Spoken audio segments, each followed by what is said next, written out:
Right. So, having covered Unit 4, now we are going to move to Unit 5. As you could see, Unit 4 and Unit 5 are they're not similar, but they are interrelated, because here, having just spoken about the concept of pedagogy and how that influences your practice, here we're going to continue talking about being a reflector within your own practice. So Unit 5 is very much about leading reflective practice in education, not only being a practitioner that reflects on their own practice, but also supporting others in using reflection in order to improve the way they do their jobs, and they improve themselves as practitioners as well. The aim of this unit is to develop your understanding of reflective practice in order to apply this, as I said, to your own role and other roles in an educational context, so that you could be the leader and the role model who is championing personal development with your team as well. Okay? So here we are going to discuss the function of reflective practice and how it helps you improve the provision of education. Of course, we are going to again discuss what reflective practice actually is. You are probably already familiar with the term reflective practice, because Unit 6, Level 6, Level 5, these levels incorporated the concept of using reflective practice in order to become an effective practitioner within the field of learning and development and education. However, Level 7 takes it one step further, because here we are not only looking at reflective practice as a means of improving your own practice, but also as a means of supporting others in the capacity of leaders, in the capacity of change makers and role models as well. So again, we are going to briefly cover what reflective practice is, which is again learning through and from experience towards gaining new insights of self and practice. You're probably familiar with the definition already, but we are going to also look into how we could extend that to our teams. The reflective cycle is one of the most popular models, and the easiest to implement when it comes to our own practice. We have already spoken about it during level 6. However, for this level, we are going to look into how we could use this model not only when it comes to our own practice, but when it comes to our team members, the people that we are overseeing as well, so that we could support them in using reflective practice themselves in order to improve their own performance and delivery of programs, teaching, and whatever their role includes in terms of tasks and responsibilities. So very briefly again, the reflective cycle, this is a very good, those of you who have already taken level 6, this is a very good summary for you. Again, just a revision really of the reflective cycle, that is very much involves 4 different stages, which is stage number 1, teaching, self-assessing your teaching, then considering what needs to be improved, and also practicing. So by the time you enroll in level 7, you already must be confident in applying the reflective cycle on yourself. And then during level 7, we are going to look into how you could put that in practice with your teams. We are going to look into step 1 of the model and how to implement that and how to share that with the wider team, how to champion that and really create a culture of reflective practice.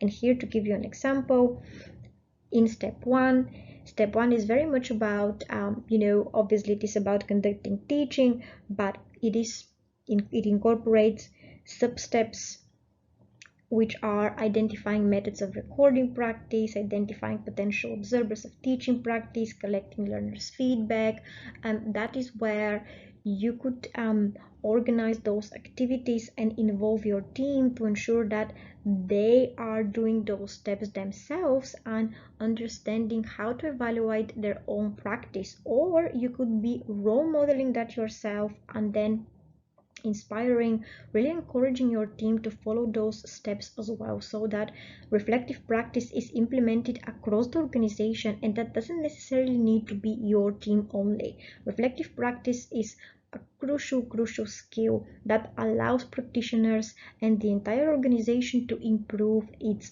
performance.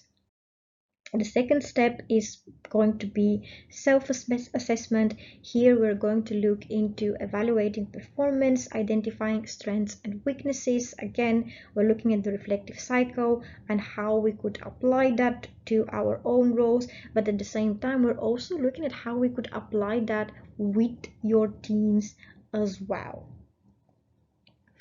And the third step is about identifying methods of improving the practice, identifying support resources, discussing areas of improvement with your mentor, line manager, if you are using reflective practice in order to improve your own performance, or again, looking at it from the perspective of you managing a team. This is about helping them consider ways of improving their own practice, selecting resources, and really identifying those improvement resources that they can use as well. So unit 5 is very practical in its nature.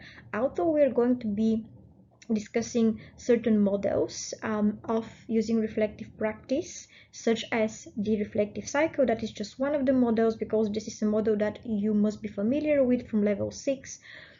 There will be other models as well, but this unit is more practical, where you could actually put into practice what you're learning immediately in your roles and really start tracking those improvements, because that is quite a practical unit in terms of the content that we are going to be covering. Then the final step, of course, it is practice. Once improvements have been discussed, how do we put them into practice in our own roles, but also encouraging our teams to really create that action plan, supporting them in creating the action plan and implementing it. Here we're also going to be talking about the concept of continuous reflective practice, where that becomes ingrained not only in your role, but within your team, within the entire organization, or even if you're working in the public sector, within that establishment, as a way of driving improvements and really excelling as an organization, as an establishment, because continuous reflective practice is quite a useful even company practice. I would even call it as a company practice, because it's part of the company culture, right? I'm going to give you an example with some of the companies that I have worked with that were using reflective practice. They were championing reflective practice, and everyone had a mentor. Everyone was encouraged to reflect on their own performance, to even discuss that with their mentor. There were even group coaching sessions, because reflective practice was deeply ingrained in the DNA of the organization. It almost became like a value.